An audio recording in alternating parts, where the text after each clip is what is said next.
Débutons cette rétrospective à Kinshasa où le PDDRCS a participé le mardi 28 juillet au lancement officiel de la quinzaine de la femme africaine 2026. Représentée par la coordonnatrice nationale adjointe chargée des opérations, Madame Marie-Chantal Lumba-Chimanga, accompagnée de la chef de la cellule genre, Madame Lorraine Montoki-Ntadi. Placée sous le thème de la lutte contre les violences basées sur le genre par l'autonomisation économique de femmes, cette rencontre a réuni les autorités nationales, les partenaires techniques et financiers, ainsi que les organisations féminines. À cette occasion, le PDDRCS a réaffirmé son engagement à renforcer l'autonomisation économique, le leadership féminin et la participation des femmes au processus de paix, de relèvement communautaire et de stabilisation en poursuivant une approche sensible au genre dans l'ensemble de ses interventions. Toujours à Kinshasa, à la Journée internationale de la femme africaine 2026, le PDDRCS a réaffirmé que les femmes sont des actrices essentielles de la paix, de la cohésion sociale et de la stabilisation en RDC le jeudi 30 juillet 2026 au fleuve Congo Hôtel. À travers l'intervention de sa coordonnatrice nationale adjointe en charge des opérations, Madame Marie-Chantal Lumba-Chimanga, le programme a mis en avant son approche sensible au genre et son engagement en faveur de l'autonomisation de femmes pour une paix durable. Au site Kivu, le PDDRCS, Antenne d'Ouvira et les comités internationaux de la Croix-Rouge, CICR,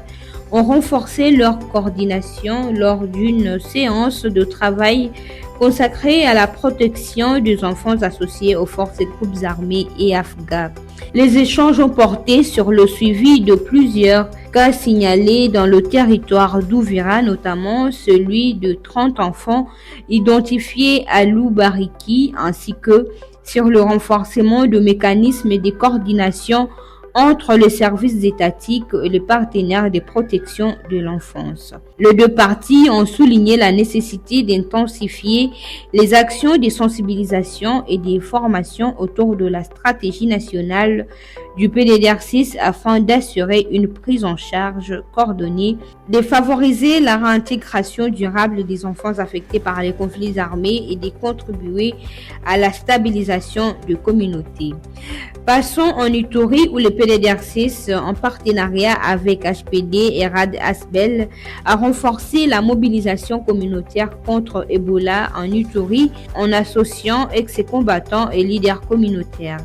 À Miala, 28 participants, dont 14 ex-combattants, ont été formés à la communication des risques et à la prévention de la maladie afin de devenir des relais communautaires. Soutenue par la MONUSCO, cette initiative vise à renforcer la riposte sanitaire tout en favorisant la réinsertion des ex-combattants et la stabilisation des communautés.